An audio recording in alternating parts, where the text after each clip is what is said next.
납득이가 못마땅한 시어머니, 시아주버님 어느 정도 좀 컨셉이라서 저렇게 하셨겠지만 어느 정도는 납득이 간다라는 표를. 선이 있을까? 자, 하나, 둘, 셋 눌러주세요. 자, 짜잔. 없을 것 같은데? 몰빵 아니야? 최영민 씨. 없을 것 같은데? 몰빵 아니야? 최영민 씨. 거기면 뭐야? 저는 제일 와닿는 게 뭐냐면 물론 뭐 아프셔서 전화를 안 했다고 그러지만 시어머니 입장에서요. 생신 때 전화 안 한 거는 두고두고 가슴에 갖고 가요. 꿍하고 오래 남습니다. 누가 한 사람이 저렇게 해줘야지만 조심하게 되는 거예요. 뭐든지. 제가 우리 집안 얘기를 할게요. 제 동생이랑 나이 차이가 내가 3살 차이예요. 그러니까 딱 내가 대학교 3, 4학년 때 1학년 들어오고 이렇게 딱딱 터울이 지나가니까 제가 딱 뭐 좀 앞서가는 나이잖아요. 그래서 걔가 재수할 때부터 시작해서 장가 갈 때까지 거의 우리 집에 있었어요. 집사람이 보고 있다가 정말 눈꼴 싫어서 못 보겠다는 사이였는데 내가 내 동생한테 언제까지 잔소리했냐 그러면 결혼식하는 날까지. 딱 결혼식하는 날 이후로는 그 뒤로 내가 단 한 번도 먼저 전화한 적 없어요. 무슨 얘기냐면 나는 그게 결혼이라는 게 그런 거라는 거예요. 결혼을 하면 각자 가정을 이뤄서 그 둘이 잘 살기도 어려워요. 왜? 밑에 또 자기들 자식 생기고 또 처갓집 생기고 시댁 생기고 그러면 그 정도 범위만 하면서도 현대 생활. 자꾸 우리가 지금 이런 얘기하는 게 옛날에 농사 짓던 시대 농경 문화에 대가족으로 몰려 살던 때 예의를 갖고 지금도 그걸 예의라 그러는 거예요. 세상이 바뀌어가지고 다 자기 살기도 바빠 죽겠는데 거기다 대가서 옛날 100년 전에 잣대를 갖고 와서 그 문화가 문화다 이걸 왜 안 지켰냐 그러면 어떻게 해요? 못 지키는 게 당연하지.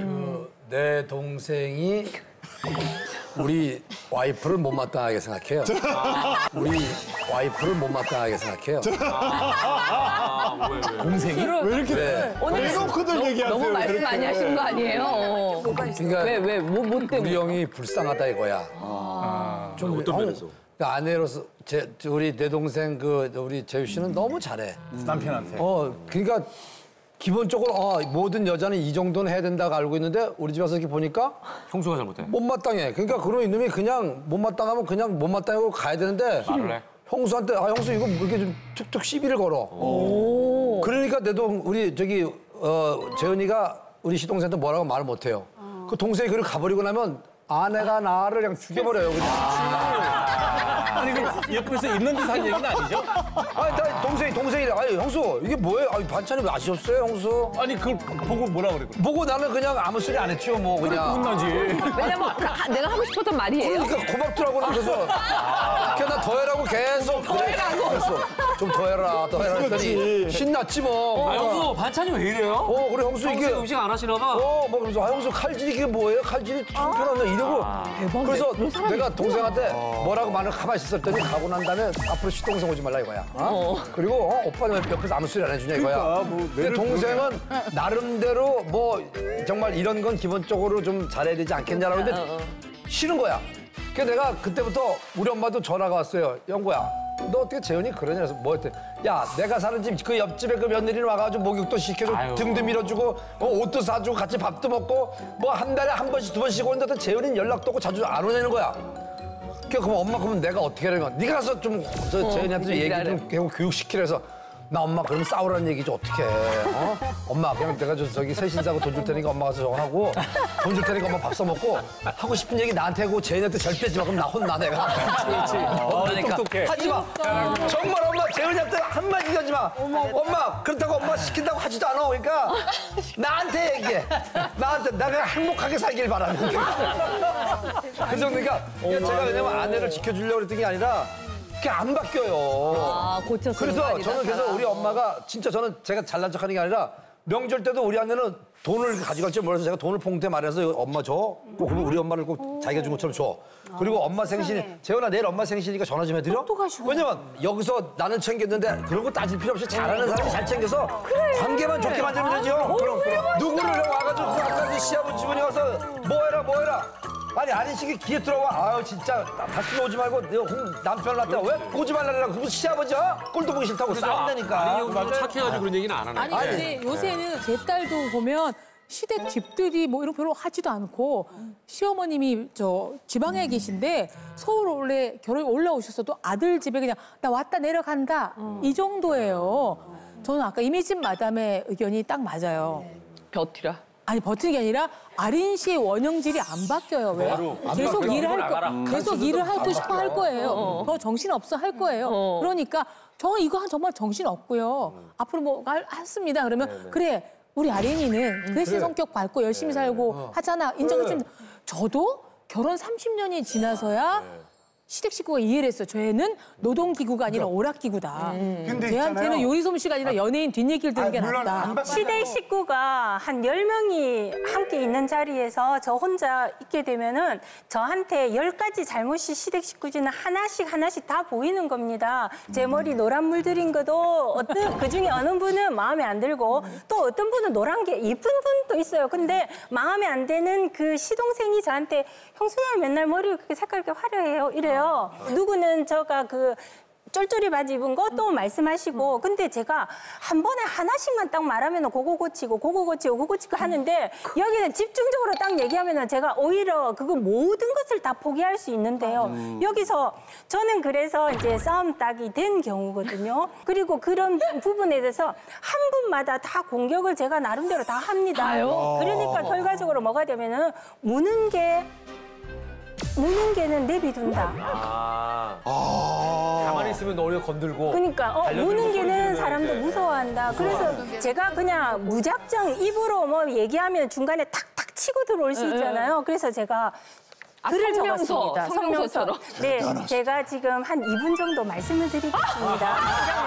그래서 저의 마음 하면서 여러분들이 저한테 이렇게 뚝뚝 치시는 거에 대해서 저는 제가 받아들이는 거는 개구리가 돌 맞는 느낌입니다. 그래서 어떤 잘못이 있을 때는 모여 있을 때 말씀하시지 말고 단독으로 딱 둘이 만나서 나는 욕을 바꿔줬으면 좋겠습니다 하면은 그거를 제가 2분 토크로 만들어서 잠깐만 조용히 하고 계세요 이러면서 얘기를 했어요. 네, 먹혔습니다. 네, 진짜. 그러니까. 그 얘기 딱 하고 가지고 시댁 모이면서 가면서 뭐라고 하잖아. 네. 야 미술이 얘기하지 걔랑은 얘기도 하지 마라. 아니 근데 그 결과적으로 간섭을 덜 받게 됐잖아. 그런 방법을 생각을 안 해보셨어요? 근데 저희 예. 아주버님 같은 경우는 사실 막 심하게 말씀하시진 않는데 저는 그런 거예요. 그냥 장난친다고 그냥 그렇게만 느끼는 거예요. 근데 주변 사람들이 봤을 때 시아주버님이 그런 말씀도 하셔? 이렇게 얘기를 하는데 저는 그게 전혀 심각하지 않아요. 그러니까. 무슨 말씀하시면 저도 그냥 받아쳐버렸거든요. 그런데 시어머니가 계시면 그 말을 못하는 거죠. 그러니까 아주버님이랑 둘이 있을 때는 티격태격 그러니까 계산. 막 이렇게. 티격태격 하세요? 그럴 때는 해요. 근데 딱 시어머니 계시면 그때는 예. 그냥 이렇게 가는 거예요. 제가 이런 표현 그렇지만 시아주머니 능그렁이세요. 네, 맞아요. 뵈니까 선생님한테 찾아서 제가 전에는 선생님 너무 힘듭니다. 나 상담도 많이 했어요. 어떻게 해야 됩니까? 나 진짜 못 살겠다고. 이런 얘기도 하고 그랬어. 왜? 살다 보니까 힘든 게 너무 많았는데 결국 마음을 바꾸니까 제 아내가 부족한 걸 인정하기 시작하니까 편해지더라고요. 왜냐면 아내랑 싸우고 뭐가 안 좋으면 제 마음이 너무 힘들고 아무것도 안 되더라고요. 그래서 아내가 설거지를 안 해놓고 집안 정리정돈이 안 돼 있어? 왜 안 해? 이거 왜 안 치워? 내가 해보면 되지. 아니, 전 뭐 이해를 못 했거든. 그래서 내가 이걸 왜 안 해? 이게 왜 이렇게 어려워? 그러다가 지적을 하다 보니까 맨날 점점 멀어졌는데 그러다가 제가 불편하니까 하기 시작했어요. 근데 몸은 힘들고 어느 순간 내가 이걸 왜 해야 돼? 왜 해야 되는데 제가 인정하고 그래 우리 아내가 기뻐하니까 하고 열심히 해줬어요. 이제 내가 설거지 빨래 이런 거 내가 다 해요. 그럼 우리 아내가 좋아하고 고맙다 이러고 원래 고맙다고 말하지 한일 안 쳐. 오빠 고마워 사랑의 소리를 안 했는데 가끔 사랑의 소리라고 문자로 보내요. 문자로. 그렇게 변했어요. 내가 야, 조련을 잘하네. 근데 나는 그거를 30년째 하고 있는데 고맙다는 얘기 한도 못해. 그리고 최악의 케이스로 저 우리 아내가요. 저희 충주 가가지고 이제 그 명절 때 가잖아요. 우리 아내가 정호 어렸을 때 갔는데 그 막 요리하고 그러니까 이제 그 큰 형수, 작은 형수가 있을 거 아니에요. 저 재유 씨랑. 근데 우리 정호 재훈이 안 나와요. 그래서 재훈아 빨리 나가서 음식 좀 하나 척해 했더니 나가가지고 정호 이유식을 만든다고 하는데 당근을 칼로 써는데 뭐 당근 줘서 조각. 오늘 당근 많이 나오네요.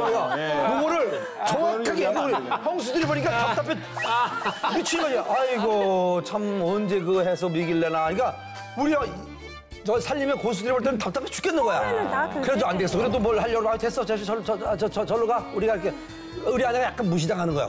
살림을 못하니까. 그래서 제가 뭐라고 했냐면 와 우리한테 돈을 주고 빨리 애들 데리고 나가서 뭐든 사 먹여라. 이제 저기 조카들 있잖아요. 그리고 형수들한테 내가 돈 10만 원씩 주고 재윤이 일 시키지 말고 요걸로 저녁에 형수들이 하고 마사지 받고 재윤이 그냥 두라고 애들 그거 뭐 사먹이러 왔다 했더니 왜냐면 조카들 가서 뭐 사주고 그러니까 좋아져. 그래서 제가 아내가 부족한 걸 자꾸 옆에 도와주니까 우리 아내가 가면 대우받아요. 그래서 가도. 자, 제가 결론을 좀 내드리겠습니다. 제가 결론을 좀 내드리겠습니다. 아니, 그게 아니라 제가 김병호 박사님이 상담 전문가시잖아요. 제가 상담을 받아본 적이 있어요.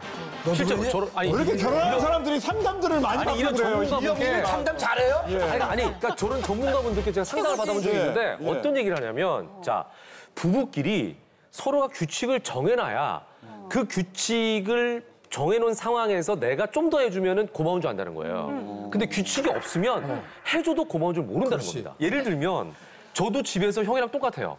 제가 하는 일들이 정해져 있습니다. 애기 똥기저귀 갈고 설거지하고 애들 재우고 진짜 우리 아침에 어린이집 보내고 제가 하는 일이 정해져 있어요. 그러니까 아내는 아내가 하는 일이 정해져 있어요. 그게 뭐냐면 아이들에 대한 음식만큼은 아내가 다 해요. 네, 그리고 지난번에 한번 여기 나와서 얘기했는데 8시 이후에는 육퇴를 합니다. 맞아. 8시 이후에는 육아퇴근. 그러니까 8시 이후에는 이제 안 봐요. 네, 그러니까 그때는 이제 제가 그때부터는 애들 케어하고 재우고 그런 어떤 규칙이 있는데 거기서 이제 그런 규칙 외에 내가 만약에 음식을 한번 만들었다. 그러면 그 규칙을 벗어나서 아내 걸 해준 거잖아요. 그러면 아내가 굉장히 거기에 대해서 고마워한다. 그래, 그렇지. 그래서 규칙이 있어야 되는 거지. 애매하게 하게 되면은 서로가 고마운 줄 모른다는 거죠. 그러니까 저기도 규칙을 정해놓는 거 정말 좋고 중요한 것 같아요. 네네. 저희 집도 정말 제가 아무리 못해도 별로 분란이 없는 게 저희 집도 정해놓은 규칙이 뭐 있어요. 남편이 결혼하면서 네. 손에 물 한 방울 안 묻히게 딱 하나 약속한 게 그거였어요. 근데 그거 엄청난 하나는 규칙. 지키고 지금 열심히 지키고 아무 분란이 제일 없이 어려운 규칙인데. 누나 집에서 누나는 뭐 해? 언니 집 예쁨이 정말 특별한 게 뭐냐면 제가 듣기로 고등학교 때부터 언니 영화를 보고 저 여자를 내 부인으로 만들겠다. 저 여자를 내 부인으로 만들겠다. 세뇌를 시켜가지고 결국 PD가 돼서 언니를 진짜로? 딱 낚은 거야. 다 계획이 있었던 거야. 그래서 언니한테 물 한 방울 안 묻히게 뭐 시댁에 가서도 못하는데 왜 거기서 나와 이럴 정도로 얼마나 힘들겠어, 언니를 너무나 소중하게 생각했어요. 선생님 어떻게 우리 아린 마담님 좀 가족들을 이렇게 편으로 만들려면 어떻게 해요? 편을 만드는 거예요? 그러니까 지금 아까 너무 따로 있었잖아요. 내 편이 하나도 없다고 외롭다고 생각을 하고 있었던 거잖아요. 아, 근데 꼭 누가 편을 다가가야 되는 만들어야 되는가는 생각해 봐야죠. 네. 그러니까 내 편이 없다고 생각하는 거는 내가 뭔가 허한 게 있는 거예요. 그 원인을 찾는 게 중요한 것이지 가족 구성원들을 내 편 만들려고 하면은 내가 또 희생해야 돼요. 그건 별로 도움이 안 되고 내가 뭐 때문에 마음이 허한지 어떤 부분인지 그걸 찾는 거가 답이죠. 아린 씨도 아까 뭐 편을 뭐하러 만드냐 내 마음이 편하면 된다고 했는데 그래도 내가 조금 외로울 때 고개를 말 돌려서 한마디, 위로해 줄 사람이 그럼요. 집에 있으면 좋은데 그럼요. 그게 집에 다 있는 건 아닙니다. 그럴 땐 아웃소싱을 해야죠. 누군가 주변에 그래도 네. 말할 사람이 있으면 외주 맡기면 되는 그렇습니다. 거거든요. 예. 자, 그 이야기를 우리 이혜숙 마담님 네. 듣겠습니다. 그러게 혜수가 내가 결혼하지 말랬잖아. 어머, 혜수가 말랬잖아. 누가 그랬어요? 수가. 네, 저는 이제 결혼해서 이 결혼 3년이 정말 힘들었어요. 결혼 3년 동안에 정말 저의 이제 여러 가지 갈등 구조가 참 많았었는데 결혼 딱 하고 어머님이 신혼여행 딱 갔다 와서 너희들 6개월 동안 집에서 살림도 배우고 그리고 그 6개월 후에 네 집으로 들어가라 이러신 거예요. 그래서 저는 너무 생각지도 않은 그 말씀에 이제 당황을 했죠. 그래서 이제 그 시댁에 이제 딱 들어가서 한복을 입고 이제 앞치마까지 딱 세대. 그때는 세대가 그랬어. 그때는 그랬어요. 우리가 30년 전에 어머니 시대니까. 그래서 한복 입고 이제 앞치마 입고 새벽 5시 반에 일어나서 어머니 일어나시기 전에 또 먼저 일어나서 그러면 준비하고 내려가서 이제 어머님한테 어머님 뭐 배워야 돼요? 그리고 하고 이제 배우고 하는 시간인데 진짜 저는 너무 진짜 그게 힘든 거예요. 나 가면서 내가 아무것도 안 하고 밥도 안 지어보고 정말 그 방목한 그 자유로운 생활에서 내가 이 결혼 생활을 이 긴 터널을 어떻게 이게 결혼인가 하면서 이렇게 자면서 막 눈물을 툭툭툭툭 흘리면서 이제 잔 거예요. 그랬더니 저희 남편은 왜 울어? 이러는 거예요. 그러니까 남편은 그런 여자의 감정을 전혀 모르는 거야. 그렇게 하고 이제 6개월을 어떻게 이걸 보내야 되나 막 이런데 저는 저의 공간과 저의 시간이 없는 거 뭐를 해야 될지를 모르겠고 그렇게 하고 한 달 반, 2달째 되는데 이제 너무 초췌해지는 얼굴이 점점 이렇게 됐는지 저희 아버님이 딱 보시더니 야 이제 니네 집으로 들어가라. 딱 그러시는 거예요. 아버님. 그래갖고 제가 그때만 해도 그때 너무 외롭고 이거 남편도 남편인 것 같, 옆에 있으나 없는 것 같고 그래서 이제 그리고 집에 왔는데 그 집 식구가 되기 위해서 정말 어머님이 아침 저녁으로 문안 전화를 드려야 했고 아침에 8시, 저녁 9시.